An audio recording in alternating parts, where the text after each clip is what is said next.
what I tell people is I don't expect you to agree. I'd love it if you did, but you don't have to think what I think or believe what I believe. But at least be willing to accept where I'm coming from.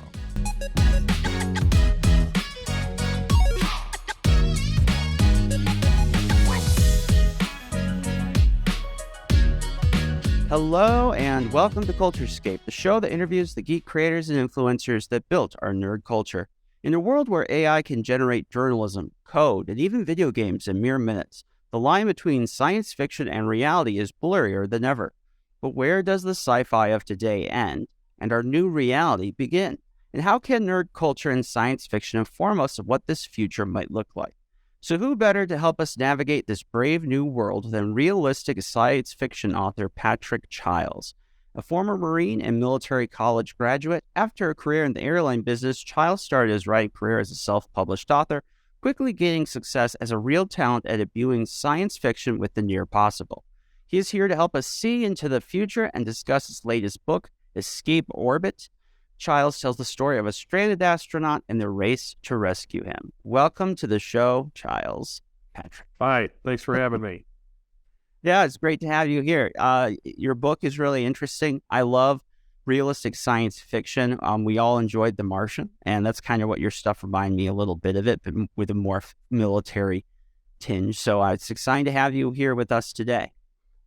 So let's start here, Patrick. Tell us a little bit about your background, how you got into writing science fiction, and what kind of inspires you to write and publish on the topics that you do. As far as the inspiration goes, starting with that, it's trying to imagine a world as I'd like it to be instead of the way things really are. I feel like our space program got off track in the 70s and 80s with the shuttle. Sad to say, I completely understand why they went down that road, but it just didn't work out the way they thought it would. You're referring to Challenger, right? Well, Challenger and really the whole program itself, Challenger was a symptom of a problem, so was Columbia. Is in terms of their operations and safety culture, we'll get down in the weeds with that too much, but there were a lot of things proposed for NASA to do after Apollo, and Nixon chose the space shuttle, which again, from that perspective, at the time I could see how it made sense. They wanted to reduce the cost of access to space, and everybody thought a reusable program would do it. But I think at the time it was just maybe a bridge too far. Looking back, and it's easy to orange shirt quarterback this, I think more of the things that they had proposed to do with the existing Apollo hardware, I think if they could have gotten flight rates up, kind of like the way the Soviets did with Soyuz, maybe simplify some things, it could have gotten more done with the hardware that they had. And there were some pretty interesting missions that were proposed that I think could have easily happened, and they just didn't have the money for it. Everything went in the shuttle program. But anyway, I think it became more about just operating the equipment and instead of going somewhere with it. As far as what inspired me to get into this, like I said, I like to imagine the way things could be, if not now, in the near future. And not many people were writing those kind of stories. And the writing bug had been with me for a long time. I just needed the right material to get started with it. And actually my airline and business aviation experience played into that. Because I don't have a technical or engineering background. However, I worked in technically oriented jobs, and that over time gave me more of an understanding of the kind of things that I would need to understand to write these kinds of books.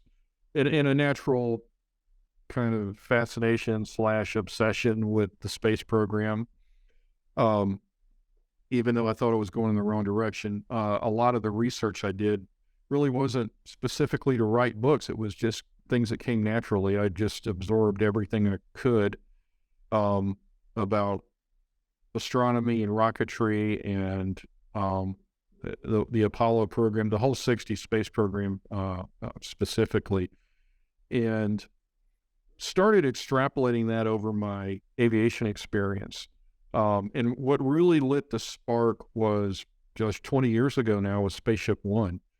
And then Richard Branson starting Virgin Galactic. Now, of course, that hasn't gone nearly the way I think he expected it to, and a lot of people wanted it to. You know, they've had their own challenges. But at the time, the direction he had said he wanted to go was not just taking people up on these suborbital hops, you know, for $250,000 apiece, but developing something that could go point to point, suborbital. And I thought, okay, at a surface level, that made a lot of sense. If people are willing to spend $250,000 to do a quick hop above the atmosphere, how much would they be willing to pay to actually get somewhere and go through space? So say Sydney to LA in 90 minutes. And as I read about it and I thought it through, I realized if they ever do that, it's going to look an awful lot like the world that I'm working in right now. The technical challenges will be entirely different, but a lot of the day-to-day turning the crank and making the operation run is going to look a lot like what I was doing. And I thought, okay, I know this world really well. I think I know that world well enough to fictionalize it. And so where do I go from here? And so my very first book, which has been out for 11 years now, Perigee, was about a civilian commercial spacecraft that gets stranded in orbit. So my thinking was, what's the worst thing that could happen? And how would they deal with that? So, and that's what led me into it. And it took a long time to write. I had done some magazine writing before that. I was a contributing writer for an industry magazine. I had an article published in Air and Space, and I had a pretty good idea where I wanted to go with my first novel. And the idea for it lit me up enough that I couldn't let it go, so I had to write it. But it was a learning process. I compare magazine writing to writing a novel is going from building model cars to building a real car, and the similarities are superficial at best, and there's a lot you have to learn and figure out along the way. And that first novel probably took me 7 years to write, and there were a lot of stops and starts, a lot of rewrites. I had one episode where I was 80 some pages into it, and my old PC crashed, my backup old 3.5 floppy crashed, and this was before cloud storage or anything, so I lost everything. Fortunately, I had printed it out not long before that to go back, and because it's easier to read through and do edits that way. So at least I had it, but had to rewrite it. And I got some input from other people, a couple of other writers, one that I actually knew from high school. Got a lot of input from them, and some kind of high-level editorial input on where it was going. And that was really valuable. And anyway, that loss gave me an opportunity to start from scratch and start over and finally push it through to the finish line. And I had it done probably in 2010, but went through the whole process of trying to find an agent and a publisher. Went through that for a year and a half, 2 years. It's query, revise, get rejected, repeat, and at the end of it, it's a difficult process. And this was about the time self-publishing was starting to really take off with Amazon, so I decided to roll the dice and try that. I was really reluctant to at first, because up until about 10 years ago, self-publishing was kind of career suicide. So, but it was nice though when you self-publish and then you have an audience for it, you have that feeling like, yeah, I was right. I did have something here. Yeah, it really is. It's so much. Thank goodness for it. It's so much. It is validating compared to continuously getting rejected by agents, and most of the letters are anonymous. You occasionally get some constructive feedback, but they're sifting through hundreds of books a month. And if you don't, it's not enough to be good and grab them in the first few pages. They've got to be looking for something like what you wrote. They've got to have a taste for it anyway, and they've got to think, okay, I know at least a couple of publishers who are looking for something like this. So to have all of that line up, it really it's a difficult game. So so I went and hired a professional cover artist. I got more editing help and got it professionally laid out. And when I was satisfied that I had a professional looking product, I got the ISBN for it. Didn't have to, did anyway. And put it up on Amazon. And it actually did really well. It hit their top 10 list in Sci-Fi for probably about a month, and it sat at number one for a couple of times. So that was really encouraging. That led me to get going on the next one. And yeah, that sounds pretty great. And you said ISBN, so that's ISBN, so that's the serial number. Yes. For books. So essentially, you're registering your book. Correct. And okay. It's not necessary to have one to publish like on Amazon, Kindle Direct, but if you want it in other outlets, they need it. And if you want to put it in paperback, which I did with print on demand, you have to have a separate ISBN for that. So how did you go from starting as a sci-fi author to be self-published to eventually being published? I think your latest book is published with Baen, who's the one that connected us. Yeah, my last three, have been published with Baen. So a newspaper reviewer down in Texas who actually had a background with NASA contacted me. He was reviewing my second self-published book, which was called Farside. He really liked it and asked if I would mind if he sent a copy along to Tony Weisskopf at Baen. And you don't say no to that. That was a real blessing, a real stroke of luck, because Baen was really the only publisher that I was interested in.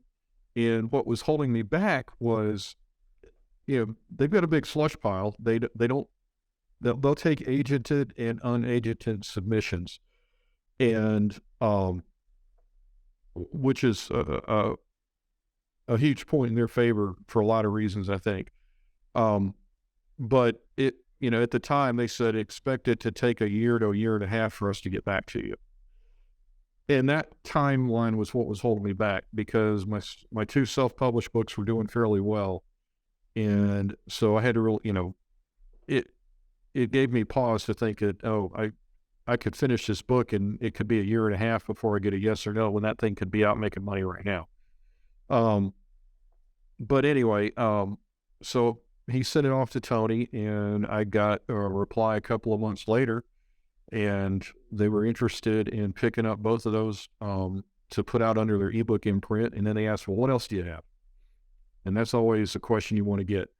And so I had been developing the idea for my next novel, Frozen Orbit. At the time, it had the plot outlined pretty well, and had started writing it, and told them what I was working on, and they liked the idea. And so they waited to get the finished manuscript, and when I had one rewrite that they wanted to see, and I turned that in and got my first contract with them. So the book that you've just written, A Skateboard, like I said, it kind of reminds me of The Martian somewhat, but in more military sci-fi flavor. What inspired you to work on that topic? I think it's interesting because the book kind of supposes what happens if this guy gets stranded. And it's it's interesting in the book that you name the spaceship the Magellan, because that's what happened to the real Magellan.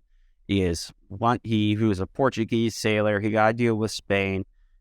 They were the two big rivals for the sea at that point. And halfway through his voyage, one of the ships leaves, and the news gets out.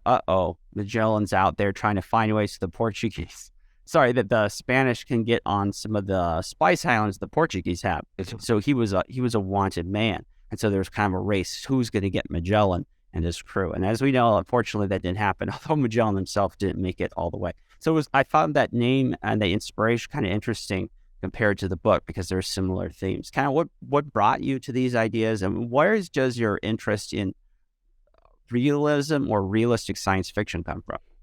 Well, again, it comes from a desire to see these things happening right now. And the kind of sci-fi I write, I guess, and my interests in sci-fi are pretty narrow compared to a lot of other Bain writers. I really like the near future realistic stuff. I like things that I can see myself in right now. And the feedback I've gotten from readers, that they want to see that same thing.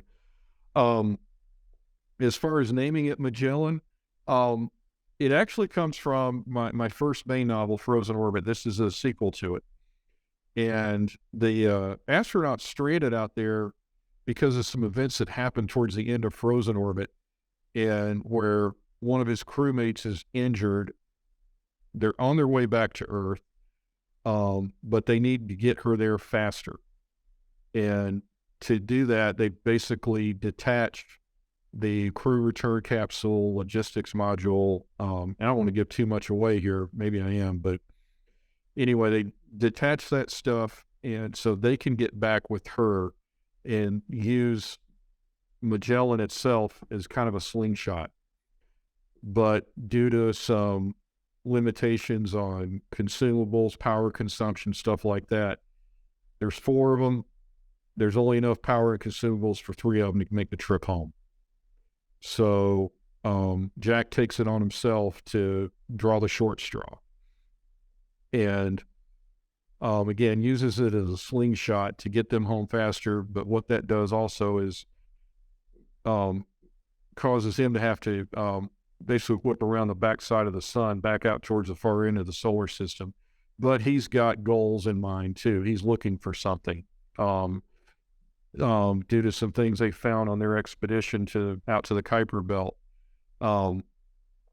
He wants to go off to, since he's gonna be heading that direction anyway. He wants to try to find the what's proposed as Planet 9, and I don't know if you're familiar with that theory or not, but maybe share a little bit for the audience. Yeah. So Planet 9, this is a real theory, and again, nothing in the books I've written so far, the technology or concepts or anything that I've made up out of whole cloth. I take things that are theorized or known or in development and extrapolate them out, say 20 years to see where they could actually go. So the Planet 9 theory is that, and this is called Planet 9 because, they don't call Pluto a planet anymore, that there is a pretty large, at least Neptune-sized planet way out at the edge of the solar system, out past the Kuiper Belt, which is the region where Pluto orbits, where a lot of our comets come from. And what led to this theory is astronomers noticed a lot of planetoids, like Pluto-sized, large asteroids out in that region, being drawn in a certain direction. Their orbits are what they call perturbed, so they're basically stretched out. I mean, they're elliptical anyway, but they're kind of all pointing towards something, kind of like road signs. And when they go back and study this stuff and model it, they came to the realization that there's got to be some kind of gravitational field out there that's drawing them in that direction over a really long period of time. I mean, we're talking billions of years here. And so they postulated about what that orbit of that body would look like and what kind of mass it would have to have. And so that's the Planet 9 theory. So they have a decent idea of the mass and the orbital period and about where it would be right now. But nobody knows for sure. So, but Jack went hightailing it out there because he was kind of stuck going out that way anyway. So he and the onboard artificial intelligence named Daisy are actively looking for it. And they get to that location in escape orbit. But what they find isn't a planet. I'm kind of like you, I appreciate accuracy and detail, realism and fiction. I think the stories that hold up, either they're very, very creative or they seem to be very grounded. There's something, I don't know, there's just something that makes it feel more actual. I've been really into lately like nautical stories. And that's kind of, there's a direct connection between those kind of stories and what we have with science fiction. And I wonder if there is, because you pretty good book sales. Bain does several books kind of like yours. So I think there is an audience for it. But I do look at like TV, movies, even though we have more information than ever, even though we have more ability to show things in realism, there really doesn't seem to be that much in the at least in the entertainment culture. There's not really that much realism in television, not that much realism in movies. Even when it comes to like nautical stuff, you go looking, there's like maybe 2 shows, 1 movie made in the last 20 years that could even come close to calling itself realistic. Do you think there's a disconnect or there's a hunger for realism in fiction that's not being met? And why do you think that is, or why do you think there isn't?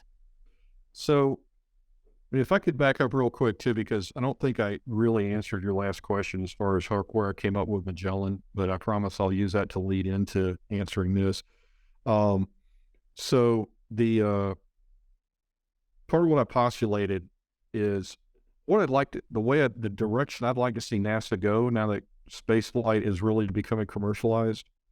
It's becoming more of an industry than a government program.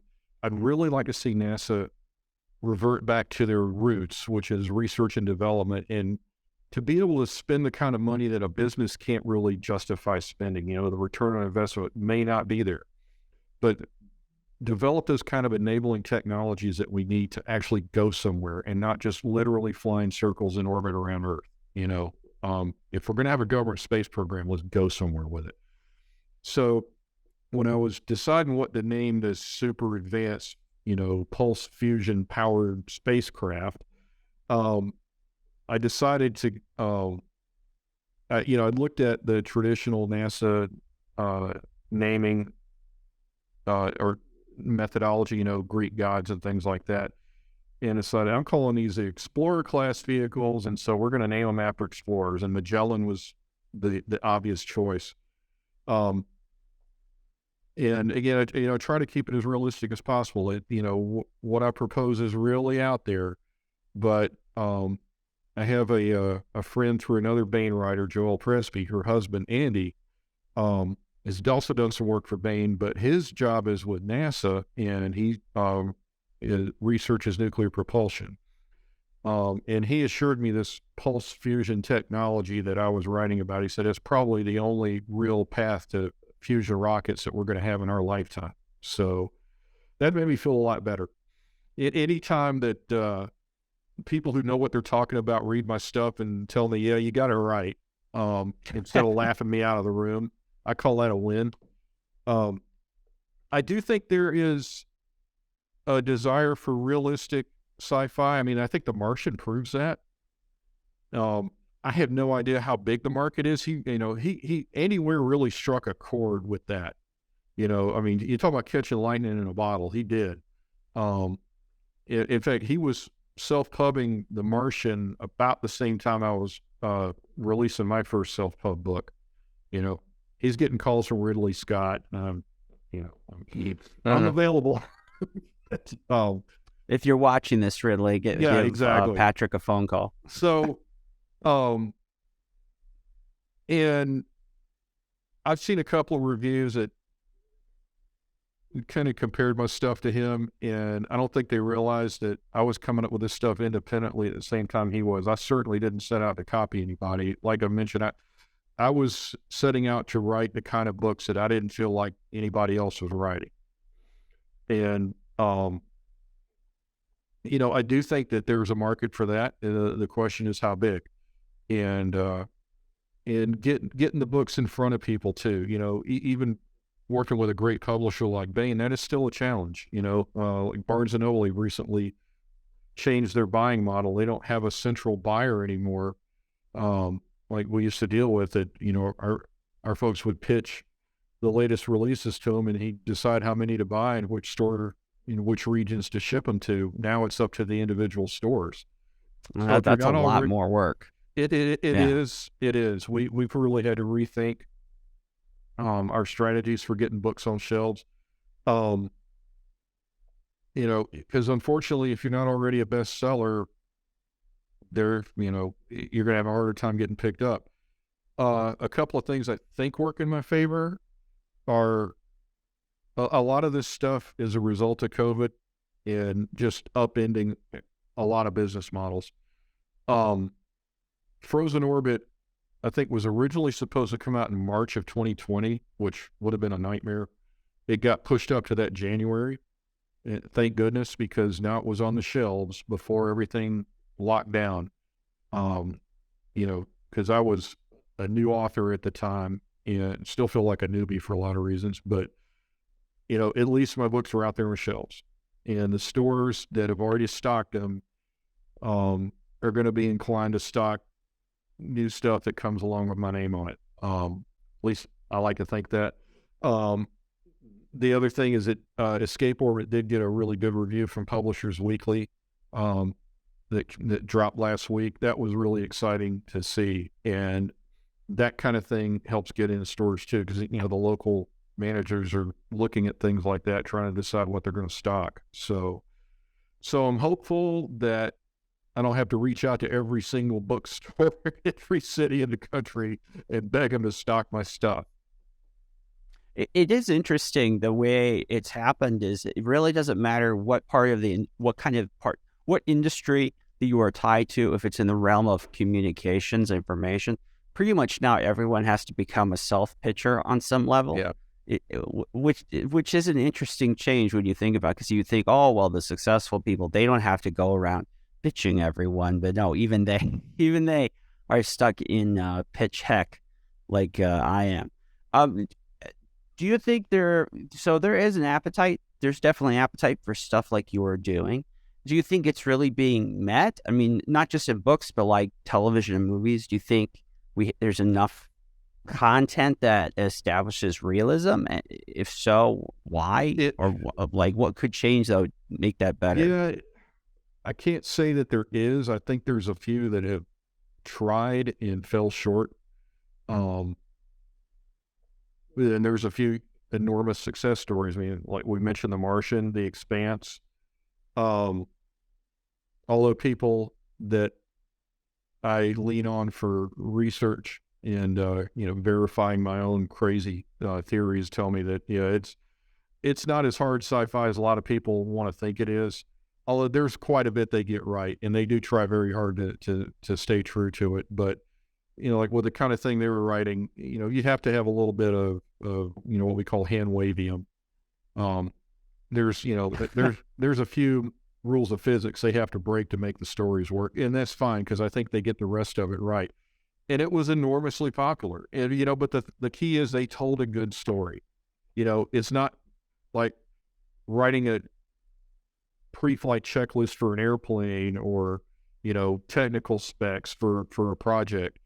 You've got to have a good story behind it. You've got to have good characters that pull people in and keep the story moving on. Everything else is secondary. It's got to be there to make it work. Like it takes me a while even now writing close to full time, it takes me a while to write a book because I do a lot of research to make sure I've got the underlying technology right. Because that's going to be part of the story. It's going to, enable things. It's going to create conflict and challenges the characters have to overcome. It can't be the story, but it's got to work to support it. No, I agree. It's funny. I just think of even when I was growing up, or even just in the 2000s. I mean, it feels like the culture really got away from accuracy and details and kind of the meta narrative and the cultural zeitgeist, especially entertainment. Like perfect examples like History Channel. Once upon a time, there were these fairly popular entertainment outlets that would cover content and at least try to somewhat be based in whatever their niche was. So History Channel, of course, was history. And you could almost turn on any time of the day. They would have some actually history-related things. But you go to History Channel now for the last decade, it's just reality television. It's like it's low-quality reality television. It is weird. Like I said, I just rewatched the Horatio Hornblower series from the late 90s. And Master Commander, that stuff is so good. But there's just so little of Commander recently. I can't believe it took me this long to watch it, but yeah. Somebody described it as the ultimate dad movie, and like, okay, whatever. Yeah. Probably. It definitely is a dad movie. That's for sure. That's a good description for it. And I feel like, like Magellan, I don't know if it's because our generation, this time people, even though we have access to more information than any human, generation before, any group, nation, anything, it feels like maybe we've been coasting on the facts, coasting on information we know. Last year was the 500th anniversary of Magellan. Very important guy. He's another one of these very important, the age of great explorers. So he's another one of them. So, of course, Christopher Columbus, James Cook, Magellan, and others. But there's like so little amount of appreciation for what they did or understanding. I almost threw my cup at the TV last night because I was watching a documentary by PBS about the 500th anniversary of Magellan. And it was going pretty well. And then halfway, once he says, and he named the Straits of Magellan. No, the Straits of Magellan were named after him. And he named the island Tierra del Fuego. And then everything comes to a screeching halt. And then they spend almost 10 minutes talking to this group, these indigenous people from Del Fuego. And they just go on and on about how Magellan enabled all these terrible, horrible evils and everything wrong with them and how we shouldn't celebrate. And he was a really bad guy and you should all feel bad. And for me, I was like you're completely missing the point. Like, Magellan isn't special because, there's some more colonialism or domineering became because of him. Like, that's the state of human nature. That's what everyone did in many ways today, still do. It's amazing because he really broke open how we understand the world. He made new things possible. I feel like there are other people like you and other authors, people who are that feel like this kind of stuff matters, this feeling of exploration, of human innovation. And then the general culture at large says, nah, go watch your Marvel movies, go eat whatever slop they're willing to feed you on Netflix. Yeah. Don't think too hard. Yeah. It feels like a giant waste. Yeah. And I don't know. I have this gut feeling that maybe that tide is turning. I mean, let's face it, Marvel's kind of, run that franchise, for about all they can. And I think people are wanting more original content. They don't want to be preached at. And I don't care which side it is. Me too. I don't want to be preached at either. I mean, because I've watched movies that, with themes that I agree with, but they're so heavy-handed and frankly sanitized and predictable. I'm sorry, I have no interest in watching it. I know how the story is going to turn out. I can almost predict the different, story beats and plot points, and there's no real tension, no sense of change or sacrifice or anything. But you're right, we've lost our appreciation for where we've come from, our sense of history. We're judging people from 400 or 500 years ago based on today's morals. Yeah, as if Christopher Columbus had Instagram. Yeah, and it's you on the one hand you can't deny some of the bad things that happened, right? But that wasn't the purpose of it, right? What was the purpose of it? So yeah, our culture screwed up now was screwed up 500 years ago, just in different ways. There things that were acceptable then are not acceptable now. And we judge ourselves, we should judge ourselves and our civilization on our capacity to identify wrongs and correct them. And that's a process. We're much farther ahead than we were 100 years ago. Unfortunately, there's some ways we backtracked in the last 10 or 20 years. And I think some of that is due to social media and, our phones fragmenting our attention spans, right? I mean, I think if people, I don't know, again, this is a really big thing. I have a gut sense that there's a bit of a backlash brewing, that people are recognizing that, okay, I can't have picking up my phone be the first thing I do when I wake up in the morning. And I'm as guilty of that as anybody.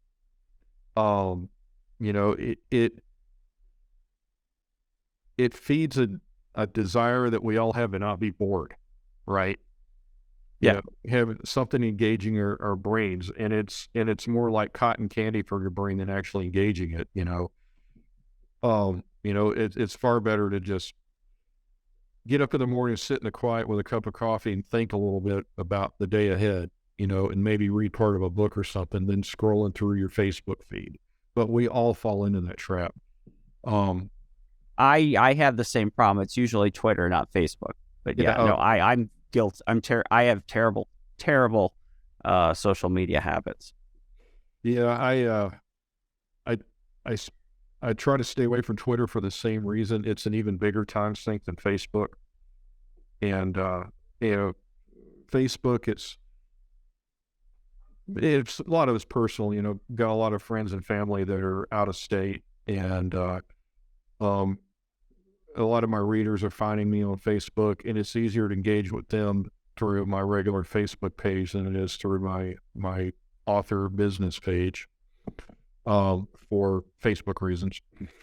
So one's a lot easier to access and more visible than the other. What I like about your book, and you handle it well, is it gives you appreciation for what we have and what we've accomplished. If this is kind of the thing that I have learned as someone that loves to digest and read a lot of nonfiction, or I like to listen to lectures, like the great courses, just to make sure I'm learning, hearing new stuff, getting a better appreciation. You really, if you are able to get past your own blinders, and you focus in on really any subject, you begin to gain appreciation of how much innovation had to happen, how many sacrifices were made, how much work that actually goes into creating these innovations. And today we just kind of blow it off. We're like, oh, of course that would have happened. But you think about the space program, when we go to the moon and they're using the lunar module, the casing is basically like, it's like a little bit above aluminum foil. It's like it's crazy when you think about with the calculating power less than what you can buy at Walmart for a calculator for $100. They were putting together the space program. It's like, it's incredible that they were able to do these things. Think of all these problems that have to be solved, but then think about how we rise above them, how that comes together, and why we should be excited. We should not just appreciate what we've done, but we should be excited for, what humans are capable of in our future. I think the stuff we are seeing with Chat GPT and generative AI, and that in some ways makes me hopeful. What are your feelings on that? Do you feel that we're going to make a turn? Do you think that applies to not just science fiction, but actually, space travel, as you were saying? And do you think these new technologies like we're seeing right now, like Chat GPT, do you think those are overall positives, or do you think we're going to lean back into our bad habits? I know that's a lot. That's a mouthful. Yeah, that's a lot to unpack. Well, I think the jury's out on Chat GPT, but it's here. It's not going away. I feel like we as a culture probably aren't ready for it, but again, it's here. We should never underestimate our capacity to do stupid things. There will be some bad that comes out. Look, Columbus and Magellan, there could be some really bad things that come out of this, but it could lead to some really good things. I can think of ways where it could make, certain lines of work more productive. we can certainly identify ways where it undermines other lines of work. I mean, look what happened to Clark's World Magazine. They shut down submissions recently because they were getting bombarded with bogus short stories written by Chat GPT, which is really ironic that an AI shut down Clark's World. Which you think? Yeah, that is kind of there's something darkly funny about that. I'm sorry, Dave, I can't do that. As far as space exploration goes, I mean, it is humming along. I mean, you look what SpaceX is doing. I wish Blue Origin was farther along. I feel like they got off track. I don't have any inside information, but, their development process is certainly slower than I think they expected it to be. That happens with rockets, but, they've got a lot of work ahead of them. I'd like to see more competition. As enthusiastic as I am for SpaceX, I do not want them to be a monopoly. I think even Elon Musk realizes that, as much as he'd like to have no competition, I do think he realizes that it's a healthy thing overall, because ultimately we want to expand. I feel like as a culture, getting back to kind of the nihilism that permeates so much today, we need frontiers to explore, to grow, to give ourselves more avenues, because not everybody is content with where they are. There's always going to be enough people that want to do more and go farther. I read an essay recently about Columbus that addresses that he was one of the keys to the Renaissance, and that it opened up frontiers for Europe at the time, that they were becoming stagnant, and that this changed everything. Now, we can argue whether or not he was really the first and everything that flowed after him, but the fact is he brought that discovery back to Europe, told them of things that they didn't realize were there. But yeah, the Vikings probably did get their first 500 years ahead of him, or whatever the time frame was. But what really mattered at that time was, again, bringing that discovery back to what was the dominant civilization at the time. And now they, we see what that opened up. So, yeah, and I want to see that now. I feel like there's so much to go see. That's one reason I like doing kind of near future, what I call grounded sci-fi, is the more space opera type stuff, think Star Trek or whatever, is great.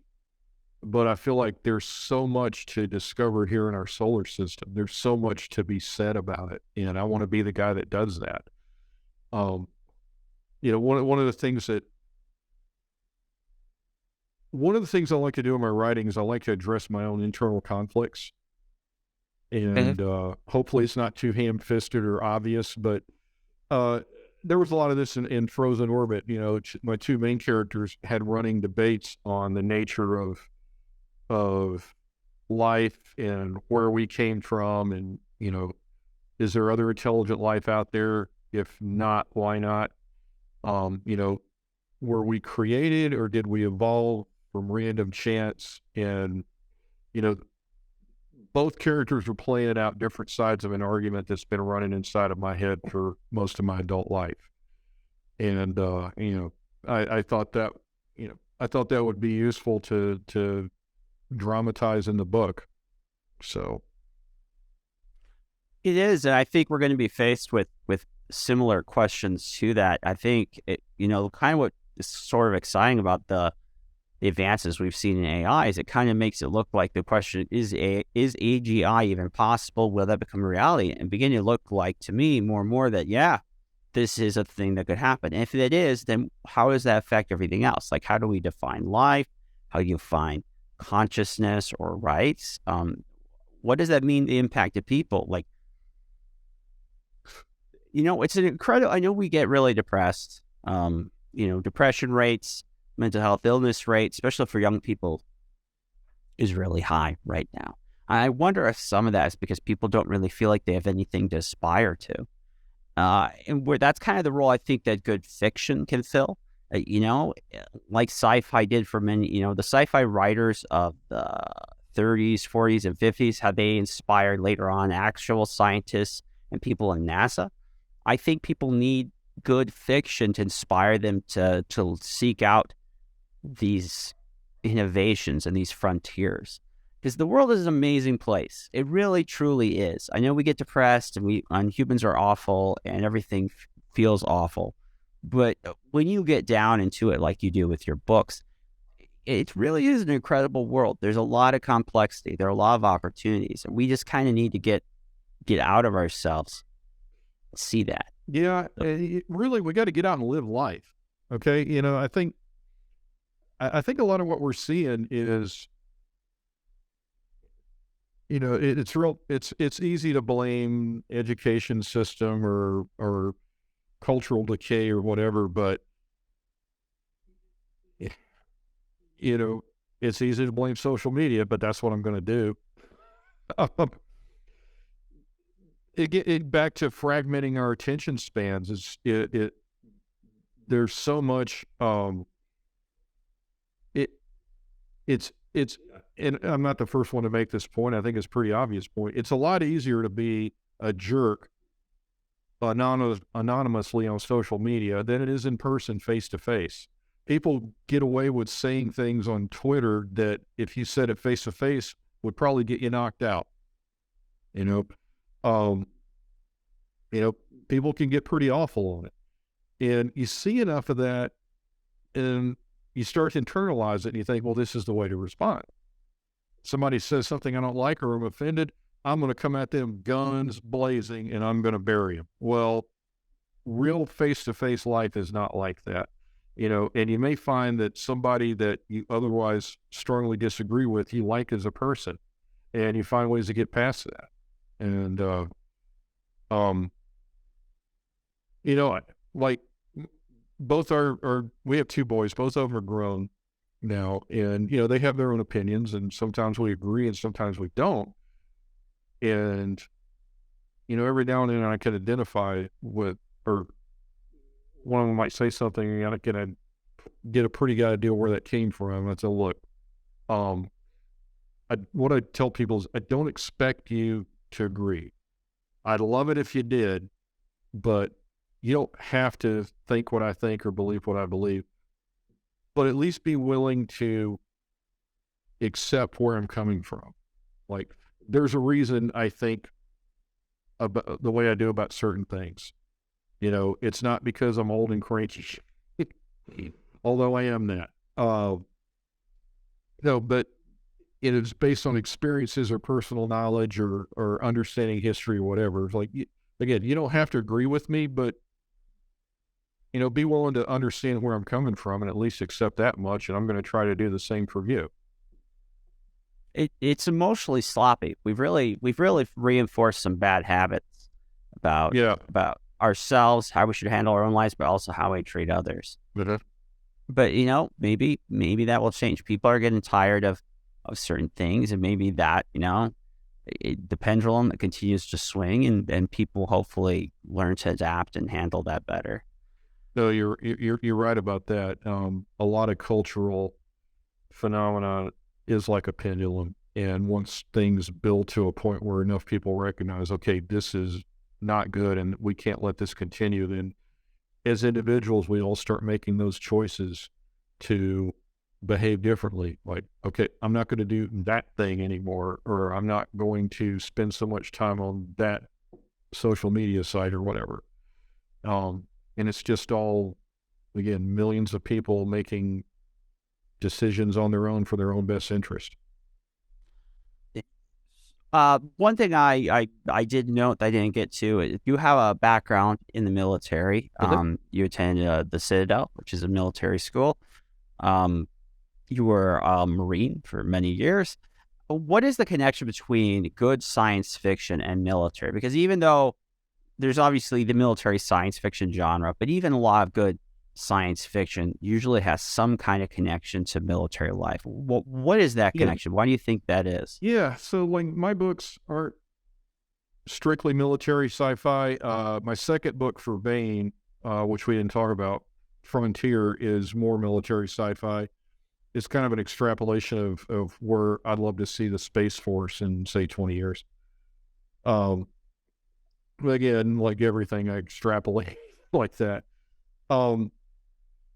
There's a lot of good military sci-fi out there, a lot. And it doesn't necessarily take a military background to write it, but if you don't have one, then you better do your research, just like writing hard sci-fi. Because veterans and active duty people, they will spot an error a mile away and they will home in on it. There's a sci-fi when I was in, was a popular genre, whether it was books or TV, movies. Sit around the barracks and watch Star Wars, and guys would have arguments over, with that stormtrooper armor filter for chemical weapons. It's a movie, but guys would spend 15, 20 minutes arguing about it, and of course everybody wanted the pulse rifles and Aliens. We all loved Aliens because that was probably the most realistic depiction of the Marines in the movies. Yeah, Aliens 2 in particular. Yeah, that's right. Aliens is 2. Yeah, that's the second right. one, Aliens.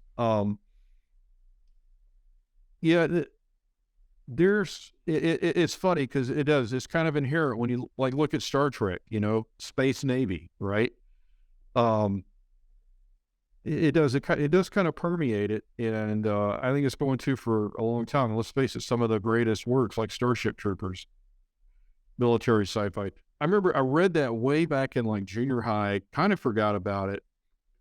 Saw the movie when it came out, which was basically a parody of Starship Troopers. And, I just watched this and thought, yeah, I don't remember the book being like that. Well, I just reread the book last year. Holy mackerel. It is a great book, in a lot of ways. Only superficially has anything to do with the movie. Another good one's The Forever War. That's probably one of my favorites. And, cause he was a Vietnam vet, and, also was, I think Joe Haldeman was a physicist or is a physicist. And he used far-flung, battles that, with faster than light travel and the time dilation, the extreme time dilation that goes along with that, as a way to illustrate the separation that combat veterans feel when they come back home. I thought it was really powerful because, like in that book, if you haven't read it, I highly recommend it. The soldiers in it, when they, again, they go off to these distant star systems to fight the alien threat. It involves faster than light travel, and so from the moment they leave, they're disconnected from everything that they knew, and not just by distance, but when they come home, it's hundreds of years in the future. There is literally nobody left that they knew. Life is nothing like what they knew when they left. And each time they go on deployment, it just gets more and more pronounced. And like I said, I thought that made for a really powerful illustration, maybe in ways that firsthand real life accounts or fictionalized accounts of the actual war couldn't do. Yeah, sci-fi is really good at that. It's able to apply real world layers or sides of it that aren't usually polite or typically thought of, and be able to look at them in a more creative way. And that's always been one of sci-fi's strengths. I mean, science fiction doesn't have to have that. I mean, there are some people who argue that it's not really science fiction unless it's shining a mirror on society. I'm not one of those, but it often does and works pretty well. This is a totally it's a great tool too. It absolutely can do that, but that doesn't need to be the be all and end all. Some of the greatest works have been there's also been some that tried it pretty clumsily. So This is a side note. This is unrelated really to the discussion about your book or science fiction. Mhm. But since you had the history as a Marine, I was curious to hear, as some may know, recruiting for the military is very poor right now. They have lowered the standards several times now, and they struggle to even fill with the lowered standards people to it. Not just an issue of weight class, though that is a big part of it. People that just, they're fat. No, they're just way too much, so they can't fit in. yeah, They're just having extreme difficulty getting people to come into the military. Since you were a Marine and you kind of think some about how military meets culture, what do you think is going on there? What is happening that makes it so the military can't seem to recruit, and what do you think they could possibly do to fix that, or maybe they can't? that's another big one to unpack. Um,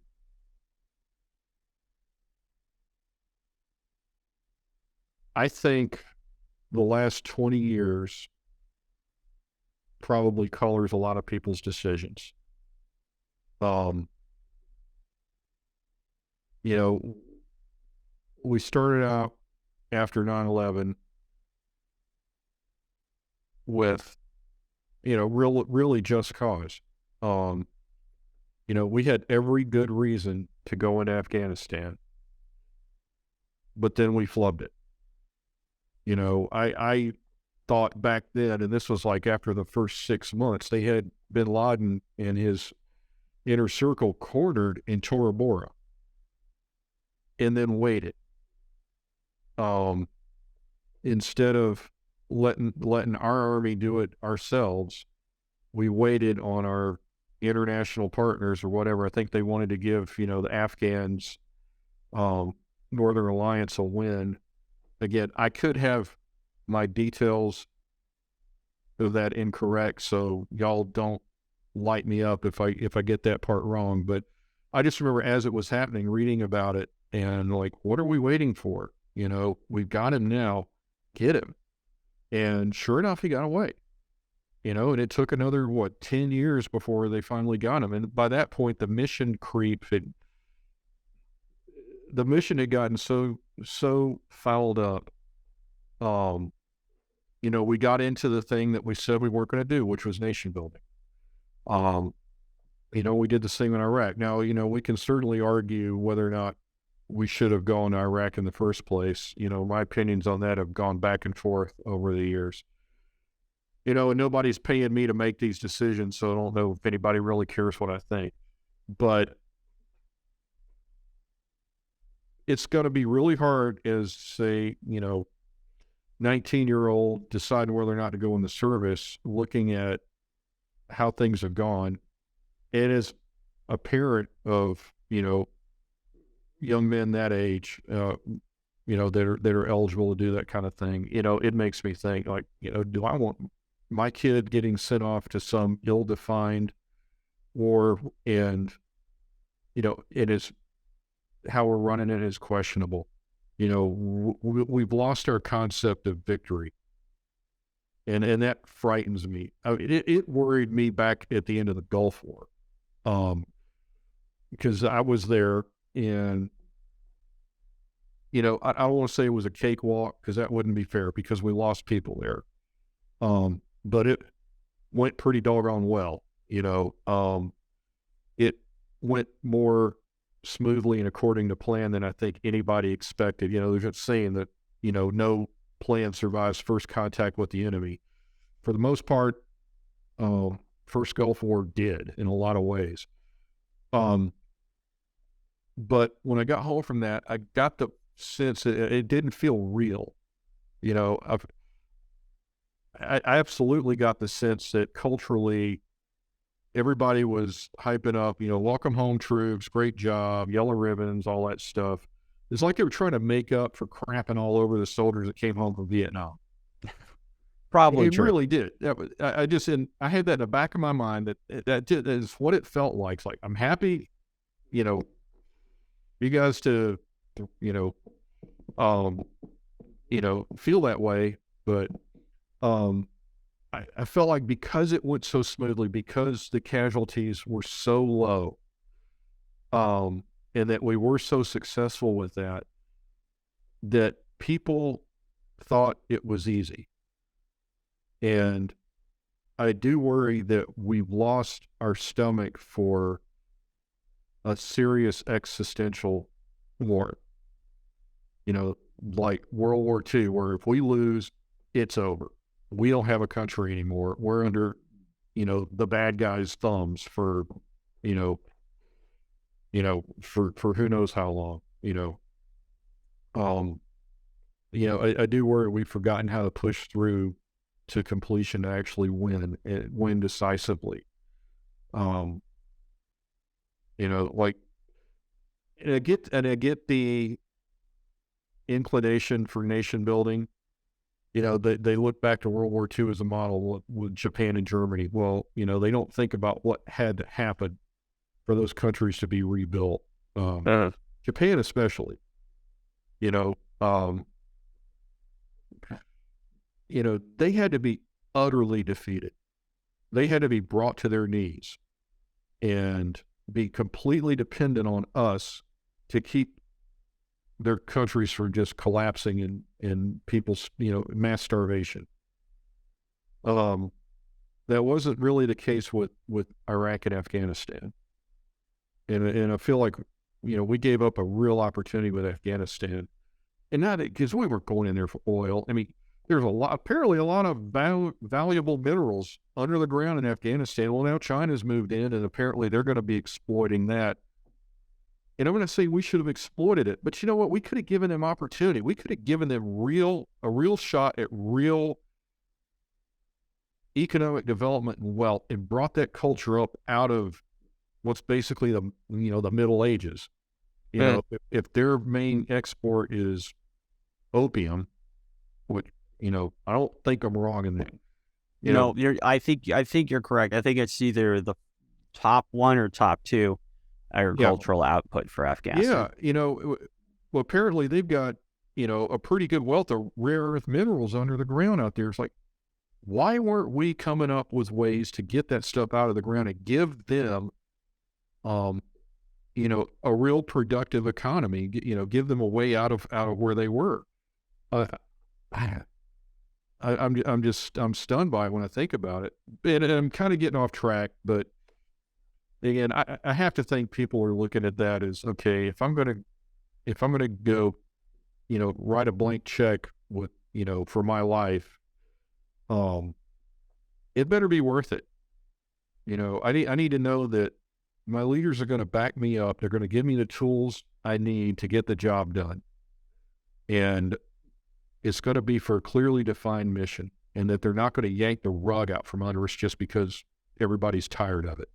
So, no, that makes sense. If I am a younger person than I am, and I would be service would actually, that could be one of my paths I could take. I would consider, like, where I might end up, how the military have handled things, how are they treated. The military has not looked all that favorably upon really right now in the culture. So I totally understand why someone would choose not to go into it.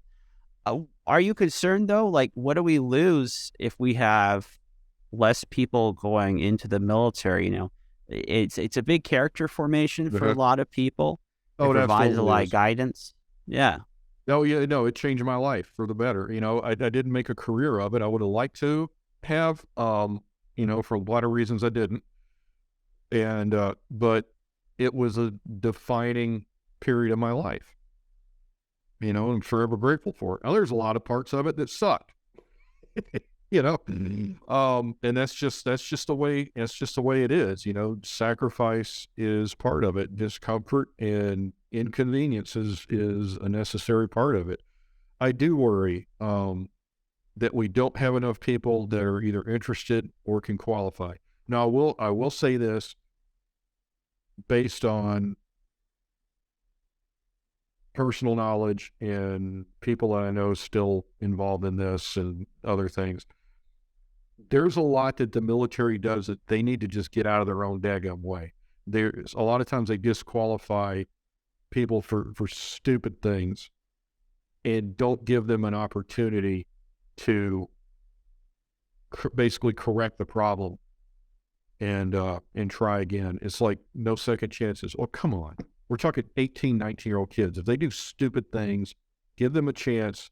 Again, correct the problem, come back and prove that, hey, I'm worth taking a chance on. That goes for a lot of things, and unfortunately that's the nature of the military. A lot of times they just do things ham-fisted and they can't get out of their own way.